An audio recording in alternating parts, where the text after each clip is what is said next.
بيبدأ الفيلم مع واحدة بتسمع أصوات غريبة جاية من الحوض في المطبخ وبيعرفها إن هي هتموت من خلالها، فبتستنى لحد لما جوزها يرجع من الشغل وده عشان تتكلم معاه.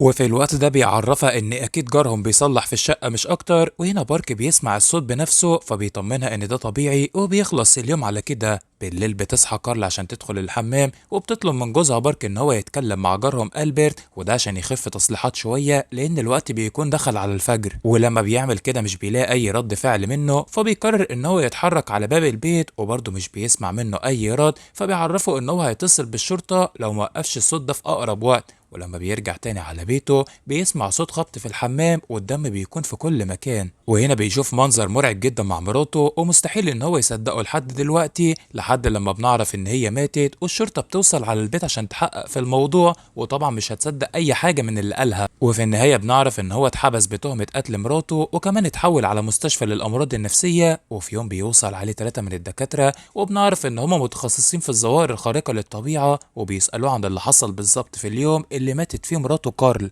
وده عشان يثبتوا براءته ويطلعوه من القضية. وبيبدأ الحكاية من الأول مع جارهم ألبرت، واللي كان دايما بيقول لهم إن هو بيسمع أصوات مرعبة من شخص عجوز تحت السرير عنده، وإن هو جرب كل الحلول النفسية والطبية عشان يخلص منه وللأسف ده ما حصلش، وكل يوم كان بيسمع الأصوات عشان تعرفوا إن هو قرب يموت.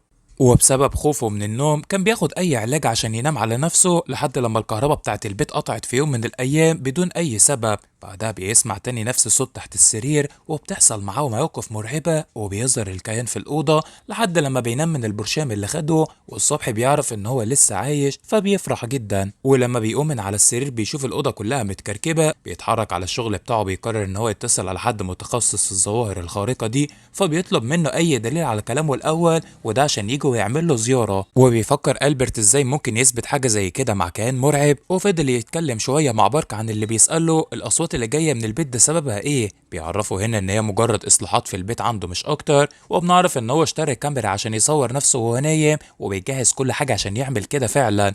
بنعرف ان هو خايف زي كده بسبب ان الكائن خطير اصلا، لكن بيفضل يصلي عشان يحمي نفسه. وبعد شوية بيعرف ان حد رمى الكاميرا على الارض، وبعد شوية من التسجيلات بيعرف إن كان في كائن مرعب جدا ظهر لما نام في الأوضة، وبعدها دخل الدولاب اللي قدامه ومش مصدق كل اللي شافه لحد لما بيخرج من وراه. وبنعرف إن الكيان بيكون خطف ألبرت للأبد. وتاني يوم بنلاحظ طفل قريب من البيت بتاعه وده عشان يشرب شوية مية وبيسمع صوت جاي من البيت، وللأسف بنعرف إن ده صوت ألبرت وبيقول له إن هو لازم يبعد من هنا، لكن الطفل بوتشي بيكون مرعوب ومش فاهم إزاي ده صوت بني آدم. للأسف بيجي أتوبيس عشان يخبطه ويموت بعدها على طول. وهنا بارك لما بيسمع اللي حصل للأسف الناس مش بتصدق اللي حصل مع بوتشي. هنا الأم بتكون حالتها النفسية أسوأ حاجة لحد لما بنعرف إن ألبرت بيكون اختفى من الوقت ده، لحد لما إخوان بتوصل له مكالمة من القسم وبيعرفوا المدير إن في حاجة خارقة للطبيعة حصلت من شوية ولازم يحقق فيها بسرعة. وفي البيت بتاع أم الطفل بوتشي بتسمع صوت بيخبط عليها، بتعرف إن ده صوت ابنها بينادي عليها وعمال يعيط،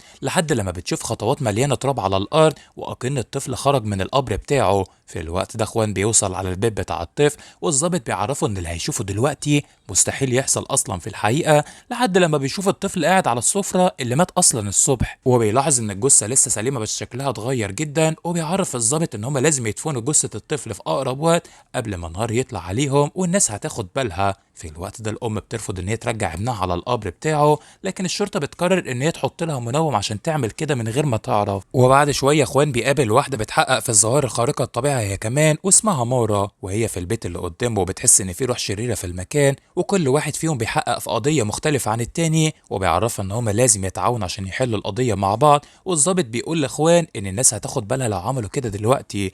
بيعرفوا ان مارا هتكون معاهم في الموضوع ده وبتدخل البيت عشان تشوف المكان، وبيلاحظوا ان كوبايه اللبن بتكون وقعت منه. وبيعرفوا ان تقريبا بيتحرك قدامهم الجثه دي بس مش قدام حد. واخوان بيعرفها ان هو كان بيشوف الحاجات دي كتير جدا لما كان شغال في المشرحه بتاعه الاسم وبيحقق فيها، وان هو من الوقت ده بيحقق في الظواهر الخارقه للطبيعه وبيحاول ان هم يحلوا اللغز بتاع الطفل بسرعه قبل ما الاخبار توصل للصحف والمدينه. وبعد شوية بنشوف طفل تاني قاعد في الهالوين بيحاول ان هو يسرق الحلوى من قدام البيوت، لكن حظه ان هو بيوصل على بيت الطفل بوتشي، ولما بيقرب على الصالة بيشوف جثة الطفل بتبص عليه فبيفضل يصرخ عشان يجري بعدها على طول. وهنا المحقق خوان بيوصل على الصوت وده عشان يفهم القصة. وفي النهاية بيعرفوا ان هما لازم يرجعوا الطفل تاني على القبر بتاعه في اسرع وقت، ومش بيلاحظوا ان في واحد كان بيصورهم من بعيد عشان يفضحهم بعد شوية. في الاخر الشرطي بيعرفهم ان المرة دي هيحطوا اسمنت على القبر عشان ما يخرجش منه مهما حصل، لكن المشكلة ان هما بيسمعوا صوت الطفل جاي من التلاجة. بنرجع تاني على فريق المحللين وبيقرروا ان هما يقسموا نفسهم في اكتر من بيت، وده عشان يجمعوا الادلة مع بعض، زي ان خوان هيروح على بيت باركي لوحده ومارا على بيت بوتشي وده عشان تتواصل مع خوان، واخيرا روز مع الضابط هيتحركوا على بيت ألبرت اللي بيكون اختفى من فترة كبيرة. وهنا هيقدروا يثبتوا ان بارك ما عملش اي حاجه فعلا لمراته، وبيتحرك روز مع الشرطي على البيت بتاع ألبرت وده عشان يسهروا فيه اليوم ده. في الوقت ده بنلاحظ ان الضابط بيكون خايف جدا من الموضوع وعارف ان ده خطر عليه، لكن روز بيقول له ان الحاجات دي بتحصل معاه كل يوم وتقريبا كده اتعود، لكن لازم يوقفوا اللعنه. وهنا اخوان في بيت بارك بيحاول يتكلم مع مارا وبيعرف ان في فيديوهات ليهم وهما بيدفنوا الطفل انتشرت في كل مكان والناس بدات تتكلم عليهم، وبيعرف ان الموضوع ده لو كبر ووصل للشرطه ممكن يحصل لهم اي مشكله، فللاسف بقوا مجبرين يثبتوا فعلا ان في كيانات شريره هي اللي قتلت كل الاشخاص دي. الناحية التانية روز بيحس إن في حركة غريبة في المكان من حواليهم، وفي سكينة بتدخل في إيده لوحدها لحد لما بيدخل المطبخ والدم بيتسحب منه.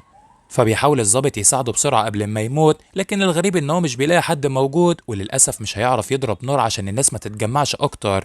بعدها بيحاول روز إن هو يعالج نفسه بسرعة وبيطلب من الضابط يتحرك على المطبخ عشان ينظف الدم ومحدش يلاحظ أي حاجة، لكن بيشوف آثار خطوات على الأرض مليانة طينة. فللأسف من كتر الخوف مش هيقدر يكمل في تحقيق وبيحاول يخرج من البيت ده، وبيعرف خوان ان الموضوع اكبر منه وللأسف مش هيقدر يكمل. الغريب ان خوان في بيت تاني باركي بيفضل يبص على بيت ألبرت وبيعرفه ان هو مش شايف حد فيهم اساسا، لكن بيظهر الكيان العجوز اللي خطف ألبرت وبيسأله عن اللي بيحصل عنده بالظبط.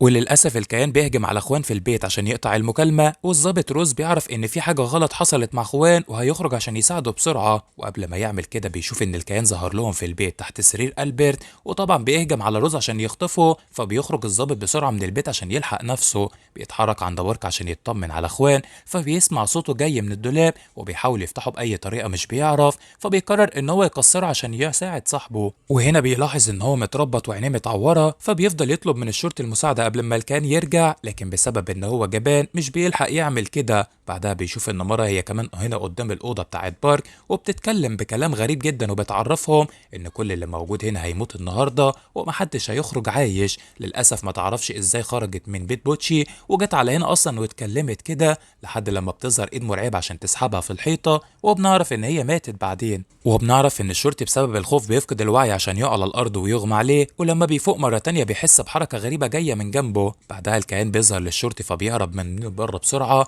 وده قبل ما يموت هو كمان. وبيشوف ام بوتشي بالعربيه عشان تعرفه ان هي كسرت الاسمنت وخرجت ابنها مره تانية من القبر بتاعه. طبعا بيكون مش مصدق ان الوليه دي غبيه للدرجه دي، لكن مش بيهتم بالموضوع. وقبل ما يهرب بالعربيه بتاعته بيشوف الكيان بيقرب عليه مره تانية فبيقرر يجري بسرعه. وفي الطريق بيعرف ان هو ما ينفعش يهرب من المدينة قبل ما يحل المشكلة، خصوصا ان اخوان معمارة وروز بيكونوا ماتوا اصلا تحت سيطرة الكيان، وفي النهاية الشرطة هتعرف ان كل اللي حصل ده بسببه ولازم يرجع تاني هناك علشان يولع في البيوت دي كلها، وكان فاكر ان ده الحل المناسب عشان يقضي على اللعنة. ومع الوقت بيعرف ان ام بوتشي بتكون انتحرت وخلصت على نفسها هي كمان، لحد لما بيظهر خوان بشكله المرعب قدام الشرطي فبيولع في البيت كله بالرصاصه. بعد شويه بيوصل فريق جديد على بارك في القسم عشان يعرفه ان الفريق القديم اللي كان بيحقق في القضيه بتاعته للاسف كله بيكون مات، وكمان البيوت اتحرقت والظابط اللي معاه سلم نفسه عشان مش قد القضيه. فهنا بارك بيعرفه ان مفيش حد هيقدر يوقف الكيان عن اللي بيعمله، وللاسف القضيه بتاعته بتفضل شغاله لحد النهارده، وهو الوحيد اللي متهم في قضيه قتل مراته. وبنعرف ان القصه دي حقيقيه وحصلت فعلا.